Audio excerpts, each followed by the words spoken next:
ओम ब्रह्मचर्य गौरव पांचवा भाग। ब्रह्मचर्य के प्रकार। द्विविधो ब्रह्मचारी तु स्याद्यो ह्युपकुर्वाणकः द्वितीयो नैष्ठिकश्चैव तस्मिन्नेव व्रतस्थितः। ब्रह्मचारी दो प्रकार के होते हैं, एक उपकुर्वाणक और दूसरे नैष्ठिक।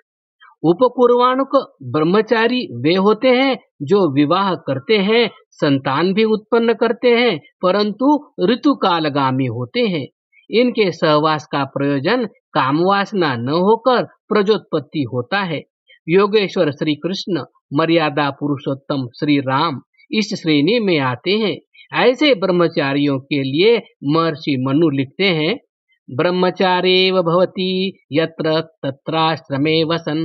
अर्थात ऋतुकाल की वर्जित रात्रियों को छोड़कर स्त्री सहवास करने वाला गृहस्थ भी ब्रह्मचारी ही है।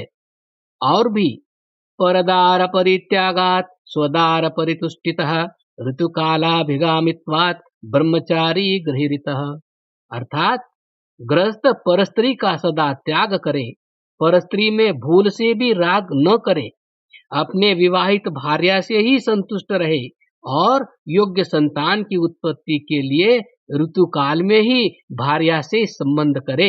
ऐसे धर्मशास्त्रीय नियम के पालन करने वाला सद्गृहस्थ ब्रह्मचारी ही है। नैष्ठिक ब्रह्मचारी वे होते हैं जो जन्म से मृत्यु पर्यंत ब्रह्मचर्य का पालन करते हैं, जो स्वप्न में भी अपने वीर्य को स्खलित नहीं होने देते। महावीर हनुमान जी, भीष्म पितामह और महर्षि दयानंद आदि इस श्रेणी में आते हैं। जो नैष्ठिक ब्रह्मचर्य का पालन करते हैं वे स्वस्थ रहते हैं, रोग और व्याधियां उनके पास नहीं फटकती, खांसी और जुकाम उनसे कोसों दूर भागते हैं, ज्वर उनके ऊपर आक्रमण नहीं कर सकता, बुढ़ापा उनके निकट नहीं आता, वे दीर्घायु होते हैं। वे आलसी न होकर बड़े चुस्त होते हैं, उनकी स्मरण शक्ति अत्यंत तीव्र होती है, शारीरिक और बौद्धिक कार्य करते हुए वे थकते नहीं। नैष्ठिक ब्रह्मचारी से मृत्यु भी डरकर दूर भागती है। ब्रह्मचर्य क्या है?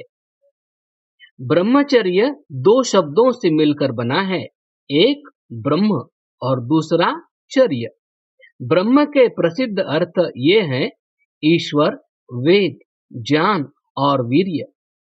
चर्य के अर्थ हैं चिंतन, अध्ययन, उपार्जन और रक्षण। इस प्रकार ब्रह्मचर्य के निम्न अर्थ हुए, एक ईश्वर चिंतन, दो वेद अध्ययन, तीन ज्ञान उपार्जन, चार वीर्य रक्षण। ब्रह्मचर्य शब्द का उच्चारण करते ही ये चारों भाव एकदम हृदय में आ जाने चाहिए। जो वीर्य का रक्षण करता है वही ज्ञानोपार्जन कर सकता है, वही वेद अध्ययन कर सकता है और वही ईश्वर चिंतन कर सकता है।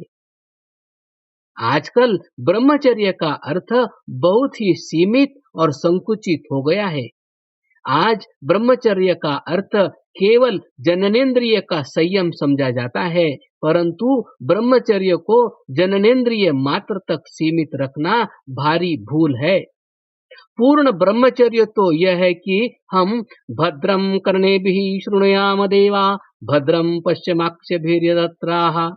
कानों से भद्र श्रवण करें, आंखों से सदा भद्र देखें, जीभ से शरीर को स्वस्थ एवं बलवान बनाने वाले पदार्थों का ही सेवन करें, नाक से दिव्य गंध लें, हाथों से कामोत्तेजक वस्तुओं को न छुएं, पैरों से वेश्यालय में अथवा कुकर्म करने के स्थान पर न जाएं, मन से विषयों का चिंतन भी न करें।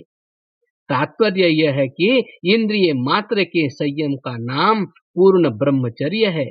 जो व्यक्ति कान से सिनेमा के गंदे गाने सुनता है, आंखों से परस्त्रियों और युवतियों को घूर घूर कर देखता है, गंदे और अश्लील नॉवेल पढ़ता है, गंदे चित्र देखता है, जीवा से मादक वस्तुओं और कामोत्तेजक पदार्थों का भक्षण करता है और इतना करते हुए भी जननेंद्रियों को रोकने का प्रयत्न करता है, वह तो मानो भयंकर विषधर के मुख में हाथ डालकर बचने का प्रयत्न करता है, जो सर्वथा असंभव है।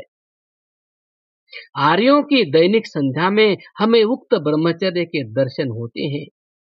संध्या के आरंभ में ही ओम वाक वाक, ओम प्राण प्राण, ओम चक्षुश्चक्षु इत्यादि बोलकर हम अपने प्रत्येक इंद्रिय का निरीक्षण और परीक्षण करके देखते हैं कि हमने अपनी जिह्वा, नासिका, नेत्र और श्रोत्रादि इंद्रियों से कोई बुरा कर्म तो नहीं किया। अपनी प्रत्येक इंद्रिय को बलशाली बनाकर हम प्रभु से प्रार्थना करते हैं, ओम भू पुनातु शिरसि, ओम भुवः पुनातु नेत्रयोः इत्यादि।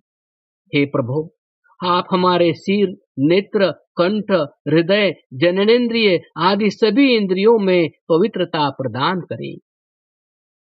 ब्रह्मचर्य की परिभाषा करते हुए किसी ने क्या सुंदर कहा है, कायेन मनसा वाचा सर्वावस्थासु सर्वदा सर्वत्र मैथुन त्यागी ब्रह्मचर्यम प्रचक्षते। मन, वचन और शरीर से सब अवस्थाओं में सदा और सर्वत्र मैथुन त्याग का नाम ब्रह्मचर्य है। जो मन, वचन और शरीर से मैथुन न करे वही सच्चा ब्रह्मचारी है। मन से विषय वासनाओं का एवं सुंदर रमणियों का चिंतन न करना, मुख से अश्लील, अभद्र और गंदे शब्दों का उच्चारण न करना तथा शरीर संसर्ग से इंद्रियों को तृप्त न करना पूर्ण ब्रह्मचर्य है।